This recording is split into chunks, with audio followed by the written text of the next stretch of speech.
श्री सुखदेव जी से राजा परीक्षित ने बोला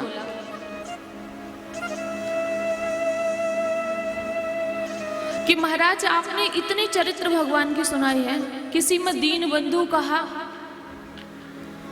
तो किसी में दीन दुखियों की सेवा करना, उनको प्रेम करना, ऐसे भगवान को बताया है कि भगवान दीनों के पति हैं, दीन दुखियों के पति हैं।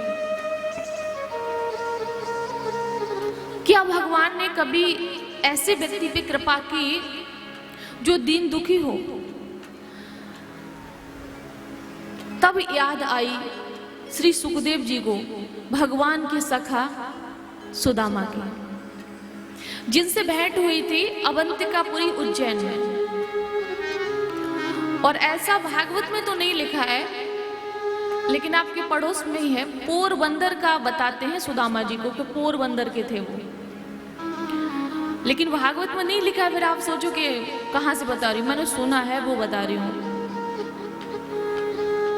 बहुत सुंदर चरित्र है, आप लोग ध्यान पूर्वक सुने।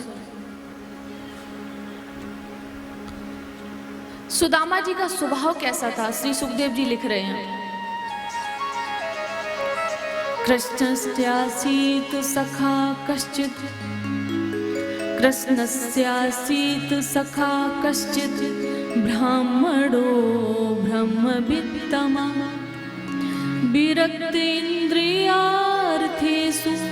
प्रशांतात्मा जितेन्द्रिय।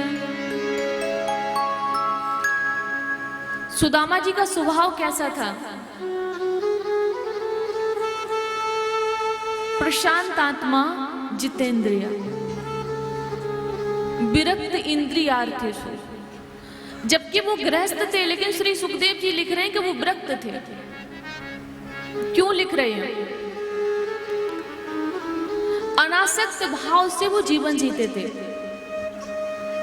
वो इंद्रियों में आसक्त नहीं थे, अनासक्त भाव से जीवन जीते थे।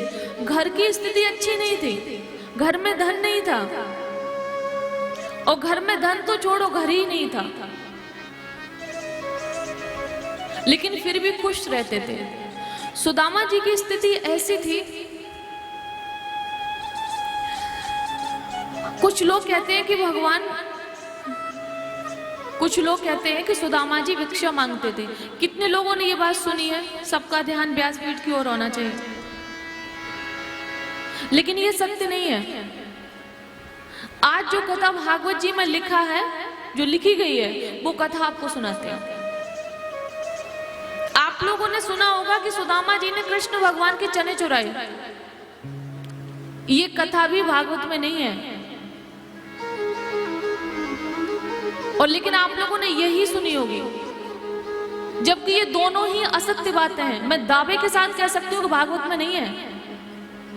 ना तो चने चुराए हैं और ना ही उन्होंने भिक्षा मांगी है कभी। वो जीवन ऐसे जीते थे कि अगर किसी ने उन्हें कुछ दे दिया तो खा लिया। मतलब जहां वो जिस स्थान पे रहते थे, किसी ने झोपड़ी मांग के कुछ दे दिया तो उन्होंने खा लिया, अगर नहीं दिया तो नहीं खाया। मांगने कहीं नहीं गए। ये भागवत में नहीं, अगर अन्य कहीं हो तो मैं नहीं कह सकती हूँ, लेकिन भागवत में नहीं है। लेकिन सर्व वेद इतिहासा नाम सारम सारम समुद्रतम, जो सभी वेद इतिहासों का सार है, वहां वो कथा नहीं है तो फिर कहाँ होगी? मुझे नहीं पता कि ये कथा आप तक कैसे पहुंची है। अजगर वृत्ति से जीवन जीते थे। जैसे अजगर का सर्प किसी के घर पे निकला कभी, और सर्प निकले होंगे लेकिन अजगर का नहीं। तो उनके विषय में यही लिखा है कि वो अजगर वृत्ति से जीवन जीते थे। जैसे अजगर जहां जिस स्थान पे होता है, वहां उसे जो प्राप्त हो जाए खा लेता है। वो किसी के घरों में शाही पनीर खाने नहीं जाता है, वो जिस स्थान पे वहीं रहता है, संतोषी है। ऐसे ही सुदामा जी संतोषी ब्राह्मण थे। टूटा फूटा झोपड़ी थी अपनी, उसमें रहते थे पत्नी के साथ। बच्चे लिखे तो नहीं है, लेकिन हाँ बच्चे थे। तो एक दिन सुदामा की पत्नी ने कहा, जब बहुत दिन हो गए कृष्ण कृष्ण नाम का जाप करते हुए, कृष्ण कृष्ण कहते हुए बहुत दिन हो गए। तो एक दिन सुदामा जी की पत्नी सुशीला ने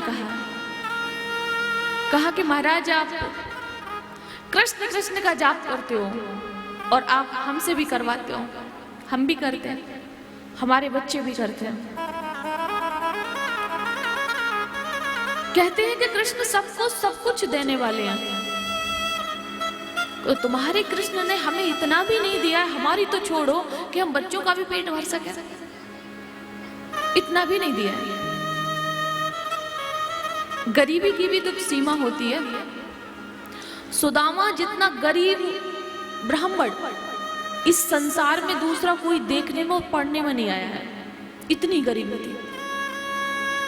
लेकिन इतनी गरीबी होने के बाद भी उनके पास वो धन था जो हम में से किसी के पास नहीं है। वो क्या था? राम नाम। वो क्या था? कृष्ण नाम। ये धन हमारे पास नहीं है। हमारे पास इस संसारी धन से हमारा बैंक, अच्छा खासा बैंक में पैसा होगा, घर में भी अच्छा खासा पैसा होगा, लेकिन अगर कृष्ण के नाम की बैंक देखी जाए तो 0% पे होगी। सुदामा के पास संसारी धन 0 था और उस संसार का धन उसकी गिनती नहीं कर सकते, अनगिनत था, असंख्य था। सुदामा ने कहा कि यही तो वास्तविक धन है जो हमारे साथ जाएगा, यही तो वो नाम है जो इस भव सागर से हमें पार करेगा। ठीक है सुशीला,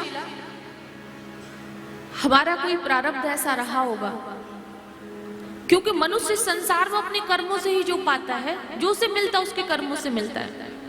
हमारे जीवन में कभी कुछ ऐसा रहा होगा जिससे ये गरीबी का जीवन है, लेकिन मैं खुश हूं। ये गरीबी है इसीलिए तो कृष्ण कृष्ण बोल रहा हूं। अगर अमीर होता तो शायद ये धन हमारे पास नहीं होता। सुशीला ने कहा कि वो ठीक है, हम इन बच्चों को देखते हैं तो आंखों से आंसू निकलते हैं। बच्चे कमजोर हैं, भोजन मिलता नहीं है। जब बच्चे कहते माँ आज भोजन मिलेगा तो बच्चों से कहते कि बेटा आज सोमवार का व्रत है। दूसरे दिन बच्चे कहते माँ आज तो मिलेगा ना भोजन, आज तो बनेगा ना, तो कहते बेटा एकादशी का व्रत है। बच्चों से कब तक कहें कि आज सोमवार है, कि आज एकादशी है, कब तक कहें? मैंने सुना है कि वो आपके सखा हैं, वो आपके सखा हैं और वो ब्राह्मणों को बहुत मानते हैं। आप उनके पास जाओगे ना तो आपको बहुत सारा धन देंगे। ये बात सुशीला अपने पति सुदामा से कह रही है। सुदामा जी कहते हैं कि मैं जाऊंगा तो अगर तुम कह रही हो, लेकिन धन मांगने के लिए नहीं, उनका दर्शन करने के लिए। आज इस संसार में ऐसा कौन व्यक्ति होगा जिसके पास धन ना हो और उसके पास धन का साधन हो और वहां से वो धन को प्राप्त न करे। सुशीला ने उनको याद दिलाया, क्या वो नहीं जानते थे?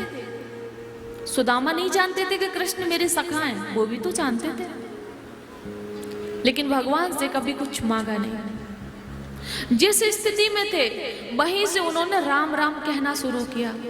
आज हम क्या कहते हैं, हमारी स्थिति थोड़ी सही हो जाए। कुछ लोग कहते हैं साध्वी जी कथा तो हम भी कराएंगे लेकिन हमारी कामना पूरी हो जाए। हम कहते कामना तब तक पूरी नहीं होगी जब तक तुम कोई भी अनुष्ठान नहीं कराओगे। अनुष्ठान कराओगे तो अपने आप सब पूरा हो जाएगा। हम इस तो आप जितने रुके पड़े भगवान भी रुके हैं। आप जितने रुकोगे उतना भगवान भी रुकेंगे। हमने कहा था ना कि हमारे और आपके बीच 2 अंगुल का फासला है, मतलब हमारे आपके मतलब भगवान और हमारे बीच में 2 अंगुल का फासला है। आप कोशिश करो तो वो कृपा करेंगे। हमारी कोशिश कम है इसलिए उनकी कृपा कम है। तो उन्होंने कहा जाएंगे जरूर, लेकिन मांगने के लिए नहीं। अयम ही परमो लाभ उत्तम श्लोक दर्शन, दर्शन के लिए जाएंगे। और आज सुदामा जी घर से चले तो सुशीला से कहा कि घर में कुछ है, क्योंकि कृष्ण के पास क्या खाली हाथ जाएंगे, कुछ होना तो चाहिए भैया, सखा से मिलने जा रहे हैं। तो आज पहली बार सुशीला मांगने गई है। वो भी किसके लिए, ध्यान से सुनिएगा, अपना पेट भरने के लिए नहीं, भगवान के लिए। आज हम अपने पेट भरने के लिए प्रबंध करते हैं, भगवान के लिए अगर एक लोटा जल भी चढ़ा देना तो बहुत बड़ी बात है। अगर भोग लगाने के लिए थाली रखेंगे ना, तो उससे पहले मुंह में पानी आएगा कि आज ये बना, जल्दी करो। कुछ लोग तो भोग लगा देते हैं, दूसरी थाली उधर पहुंच जाती है, वो भोग की उधर ही रखी हुई है। देखिए, भोग के लिए भाव चाहिए। भाव के अभाव में दुर्योधन के 56 प्रकार के भोज्य पदार्थों को भगवान ने ठुकरा दिया और विदुर जी के यहाँ जाके केले के छिलके खाए। आप सभी जानते हैं इस कथा को। केले के छिलके खाए क्योंकि वहां भाव था और दुर्योधन के पास भाव का अभाव था। भगवान भाव से खुश होते हैं। कितना शुद्ध है, कितना पावन है, कितना पवित्र है। न सुदामा के टूटे चावल से वो लोग नहीं प्रदान कर देते, ये आप लोग भी जानते हो। तो आज सुशीला गई है, 4 मुट्ठी चावल मांग के लाई पहली बार, और एक फटे से वस्त्र में बांध के सुशीला ने सुदामा जी को दिए हैं। सुदामा जी जा रहे हैं, एक मीरा जी का पद है, भगवान का ध्यान करते हुए जाने लगे, कृष्ण कृष्ण कहते हुए। आज बच्चों को, परिवार को छोड़ के जा रहे हैं तो मन में ये सोच रहे हैं कि कहीं ऐसा ना हो कि हम चले जाएं तो हमारे बच्चों को कुछ हो जाए, हमारी पत्नी को कुछ हो जाए, ये कैसे रहेंगे, ये विचार करते हुए। और कहते हैं ना कि जब आप भगवान की ओर कदम बढ़ाते हो ना, भगवान की ओर आप जब बढ़ते हो तो भगवान कोई ना कोई बहाना करके आप अपने पास बुला ही लेते हैं। चलते जा रहे तो एक वृक्ष के नीचे बैठ जाते हैं, एक वृक्ष के नीचे बैठ जाते हैं, क्यों, थकान हो गई ना चलते चलते। अब पैसे तो थे नहीं उनके पास में, और पैसे नहीं होंगे तो फिर हमें कोई बिठाएगा भी नहीं ना गाड़ी पे। बात ये है, तो पैदल जा रहे थे, थकान हो गई तो वृक्ष के नीचे बैठ गए और भगवान का ध्यान करने लगे। और भगवान का ध्यान करे कोई व्यक्ति, भगवान सोते रहे, ऐसा नहीं होता है। उसी समय योग माया के द्वारा इधर सुदामा जी ध्यान करते करते नेत्र बंद है, और जब नेत्र खोले हैं तो भगवान ने योग माया के द्वारा सीधा द्वारिका में बुला लिया। जब नेत्र खोले हैं तो अपने आप को उन्होंने द्वारिका में पाया। अब यहाँ द्वारपाल तो बना दिए हैं, लेकिन सुदामा जी ने भागवत के अनुसार किसी द्वारपाल से नहीं पूछा है, सीधा महल में प्रवेश किया। और भगवान उस समय रुक्मिणी जी के कक्ष में विराजमान थे। जैसे ही सुदामा को देखा है तो सुदामा को अपने पलंग से उठे हैं और उन्हें हृदय से लगा लिया, हृदय से लगाया है और सुदामा को पलंग पर बिठाया। भगवान उनकी सेवा करने लगे।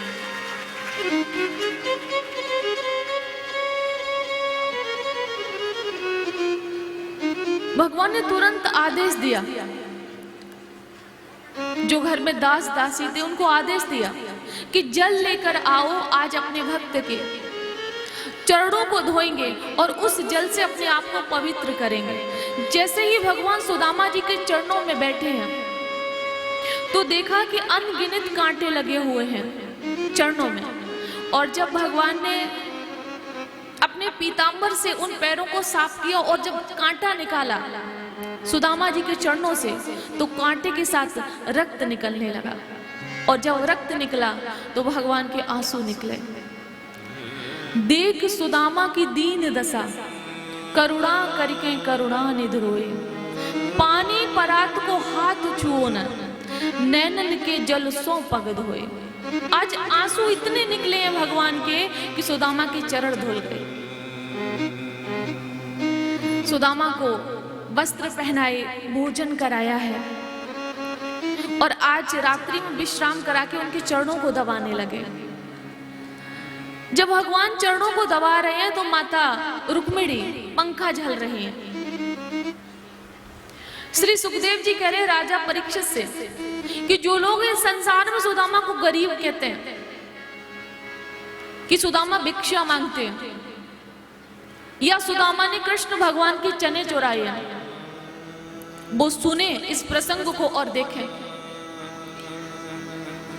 कि अगर सुदामा ने ऐसा किया होता तो भगवान चरण दबाते, अपने मुख के शयन कक्ष में सुलाते, पलंग पर लिटाते, उनके चरणों को धोते, उस जल को अपने शीश में डालते, पूरे घर में छिड़कते।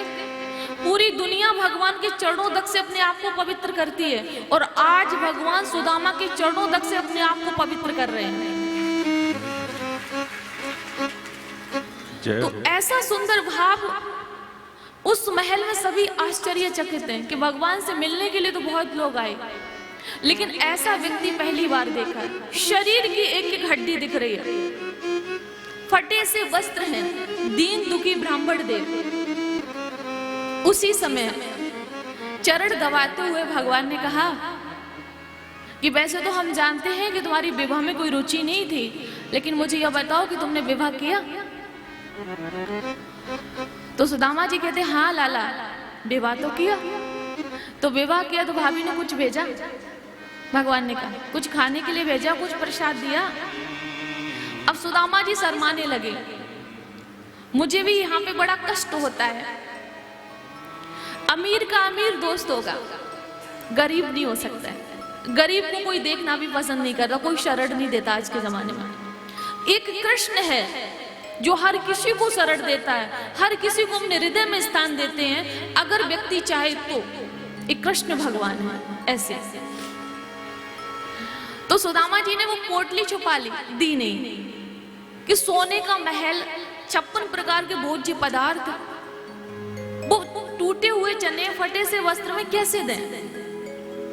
लेकिन जब भगवान की नजर पड़ी तो श्रीमद् भागवत में लिखा कि स्वयं जहार अर्थात भगवान ने छीन ली, और छीन ली एक मुट्ठी चावल निकाले और अपने मुख में डाले, एक लोक की संपत्ति प्रदान कर दी।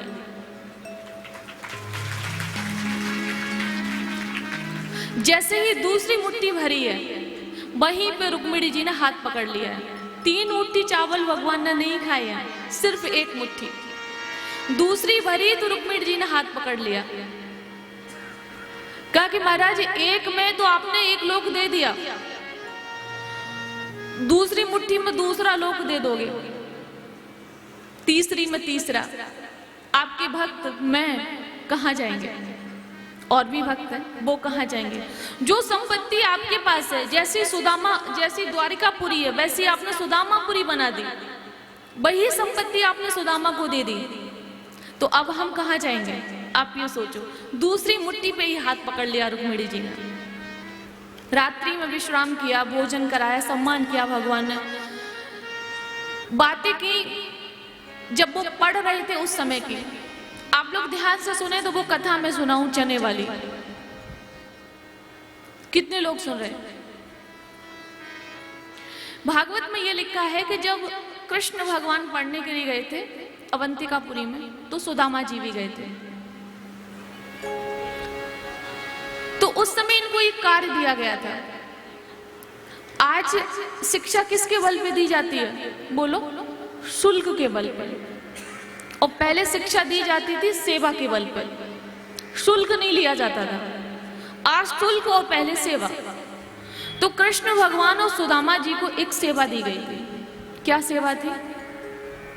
वन में जाओगे, लकड़ी तोड़ के लाओगे, उससे आश्रम में भोजन बनेगा, सभी जो शिष्य हैं, छात्र हैं, वो खाएंगे, उससे तुम भी खाओगे, लेकिन तुम्हारी ये सेवा है। तो कृष्ण भगवान और सुदामा वन में जाते थे रोजाना लकड़ी तोड़ने के लिए।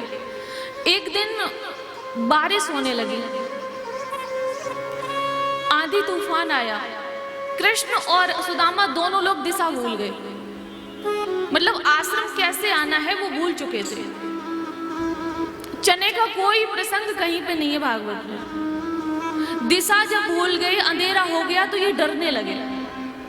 जब गुरु ने देखा कि आंधी आई है, बच्चे आए हुए हैं, वो आंधी आ गई और बच्चे अभी तक आश्रम में आए नहीं हैं, तो गुरु ढूंढते हुए वन में पहुंचे हैं और इन दोनों लोगों को ढूंढकर सीधा आश्रम लेके आए हैं और इन्हें ये आशीर्वाद दिया कि जो विद्या तुम हमसे प्राप्त करोगे वो तुम कभी भूलोगे नहीं, क्योंकि तुमने मेरी सेवा के लिए अपने प्राणों को संकट में डाल लिया। आंधी आई, तूफान आए, लेकिन जो तुम जिस कार्य में लगे थे उसमें लगे रहे। सेवा के कार्य के लिए गए थे, अगर अंधेरा छा गया तुम वापस घर आ जाते, लेकिन तुम नहीं आए, तुम उस सेवा के कार्य में लगे रहे। तो ये मेरा आशीर्वाद है कि जो तुम हमसे शिक्षा प्राप्त करोगे वो तुम कभी भूलोगे नहीं। प्राय हम तो भूल ही जाते हैं ना, पढ़ लेते तो भूल जाते हैं कि बहुत कुछ होता है जो दिमाग से निकल जाता है। तो बस ये कथा है, चने का कहीं कोई प्रसंग भागवत में नहीं है। और बचपन से लेके हमें पढ़ाया जाता है कि गुर से कपट, मित्र से चोरी, कह हुए निर्धन, कह हुए कोड़ी, और उसमें उदाहरण के तौर पे सुदामा दिए जाते हैं, जबकि ये कथा बिल्कुल भी सत्य नहीं है। तो ये कथा भागवत में है।